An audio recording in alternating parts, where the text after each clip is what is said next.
Smart Impact, le débat RSE, aujourd'hui la nécessité d'une viticulture plus engagée. C'est le combat de nos deux invités après une année 2021 qui a vu endommager très fortement les vignes de France. Gel de printemps, augmentation des températures, événements météorologiques extrêmes toujours plus fréquents. Comment la viticulture s'engage-t-elle à s'adapter au changement climatique? Comment s'engage-t-elle, elle aussi, à limiter l'impact de la viticulture sur le climat? Nos deux invités aujourd'hui, Frédéric Chaudière, nouveau président de l'AOC Ventoux, est avec nous. Bonjour. Bonjour. Bienvenue sur le plateau de Smart Impact. Merci de débattre avec nous aujourd'hui. Iris Borut, directrice de l'association Vignerons Engagés, nous accompagne également. Bonjour. Bonjour. Bienvenue sur le plateau également. Iris Borut, diriez-vous que cette année 2021, particulièrement, je le disais, catastrophique pour les vignes françaises, a acté l'obligation pour les viticulteurs vignerons de changer de stratégie? Oui, après je dirais que c'est pas forcément dès 2021 que tout le monde s'est mis en marche. Il y a des vignerons qui ont pris conscience de la gravité du changement climatique déjà depuis de nombreuses années, qui s'engagent. C'est le cas des adhérents de notre collectif Vignerons Engagés. Après, la prise de conscience, elle n'est pas seulement dans le vignoble, elle est aussi à l'échelle nationale, un peu dans toutes les filières. Mais une chose est sûre, c'est qu'ils sont de plus en plus nombreux à la fois à s'engager pour avoir des stratégies, comme vous le disiez en introduction, d'adaptation et d'atténuation du changement climatique. Oui, c'est ça, il y a cette double stratégie. Frédéric Chaudière, comment véritablement susciter la prise de conscience et faire de la pédagogie sur ces sujets-là comme vous dites, ils n'ont pas attendu l'année 2021 pour passer ce cap-là, mais il faut peut-être encore toujours, on n'y est pas encore totalement. Comment continuer à faire de la pédagogie sur ces sujets? Alors je pense qu'il y avait déjà une prise de conscience forte dans le vignoble, en tout cas dans l'AOC Ventoux. Nous, ce qu'on a essayé de faire, c'est de donner la parole aux vignerons.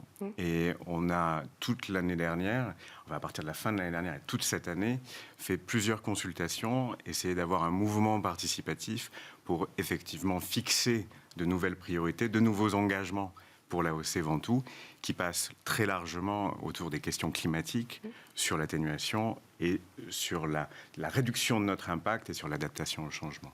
Quel degré de transformation, Iris Borut, cela implique aujourd'hui quand on parle de changement de stratégie des viticulteurs?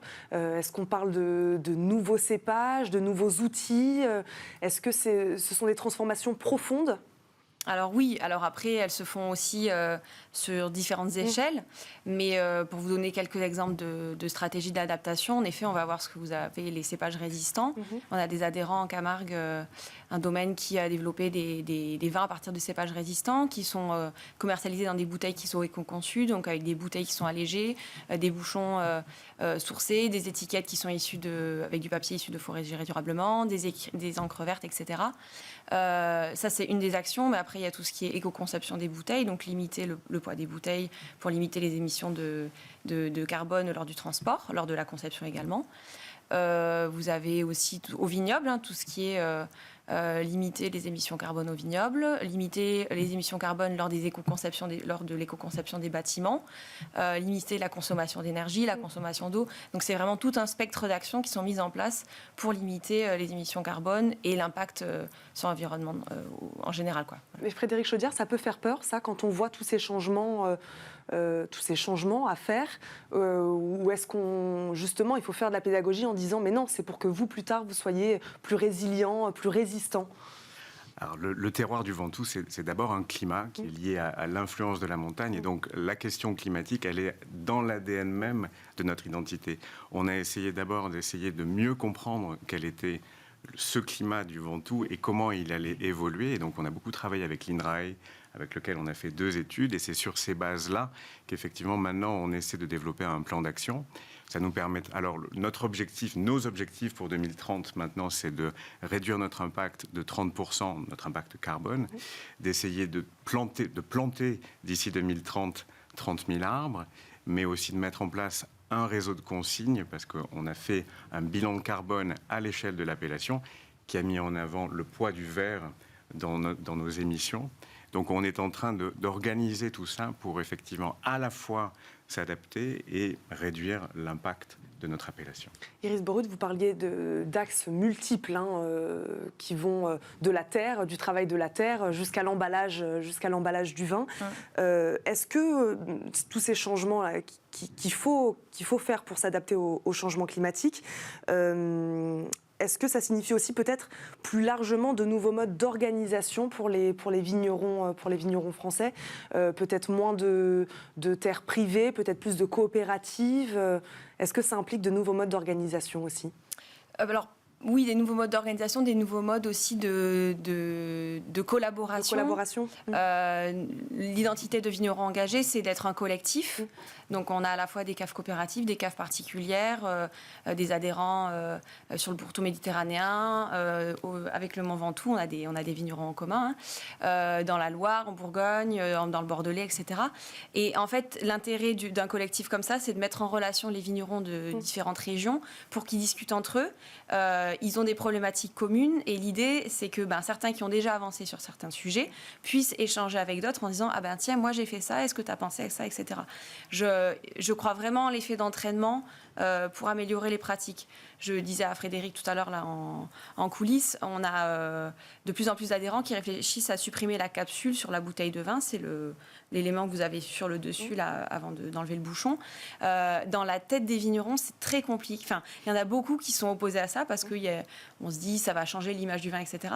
Mais il y a eu des études qui ont été faites par nos adhérents auprès des consommateurs et ils se rendent compte que la plupart des consommateurs de vin sont tout à fait OK pour qu'on enlève cette capsule. Donc c'est une fois qu'il y en a un qui s'est mis à le faire, il montre l'exemple aux autres qui se disent « Ah ok, s'il l'a fait, c'est peut-être quand même que c'est faisable. » quoi.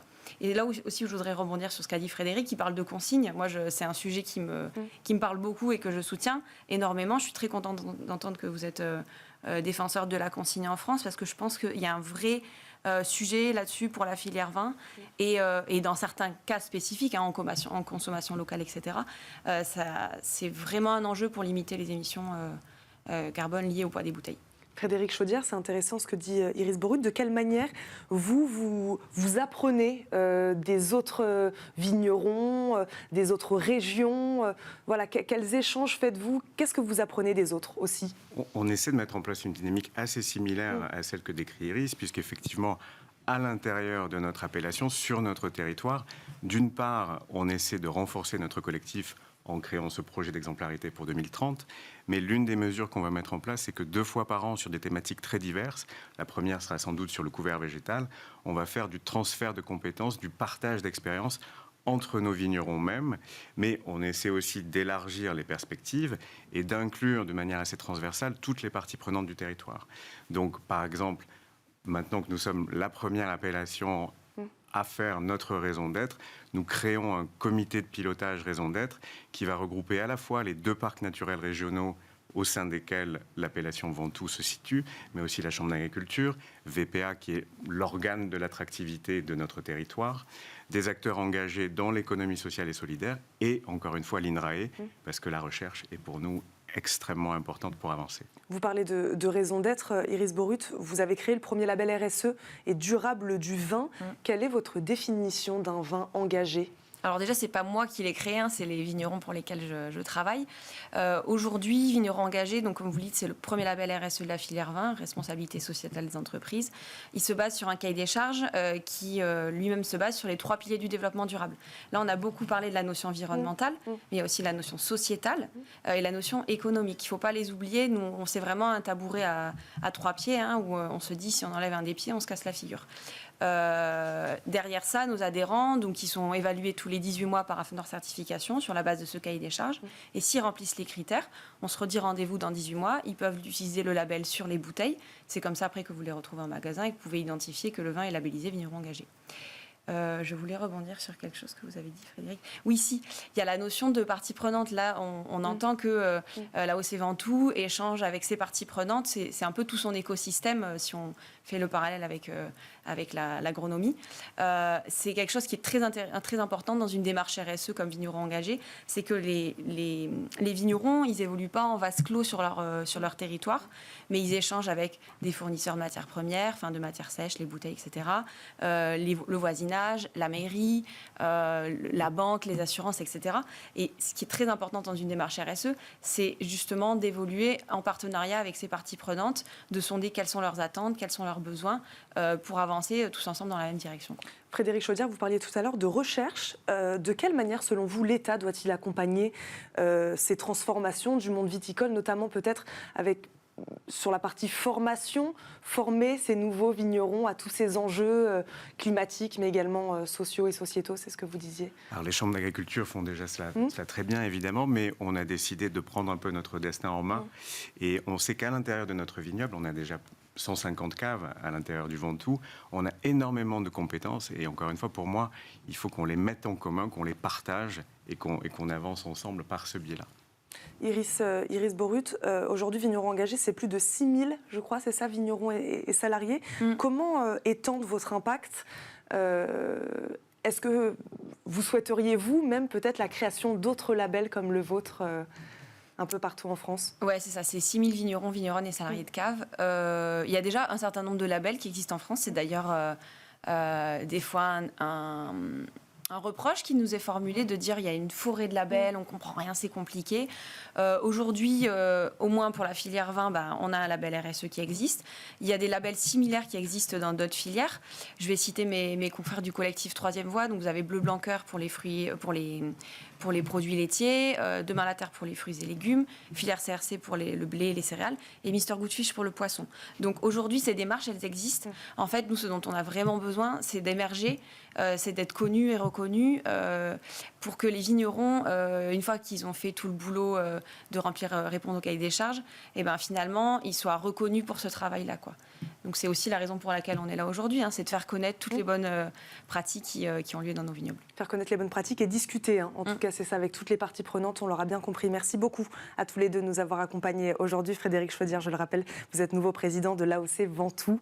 Iris Borut, directrice de l'association Vignerons Engagés. Merci à tous les deux. Merci. Merci beaucoup. On passe bien sûr à notre bonne idée du jour.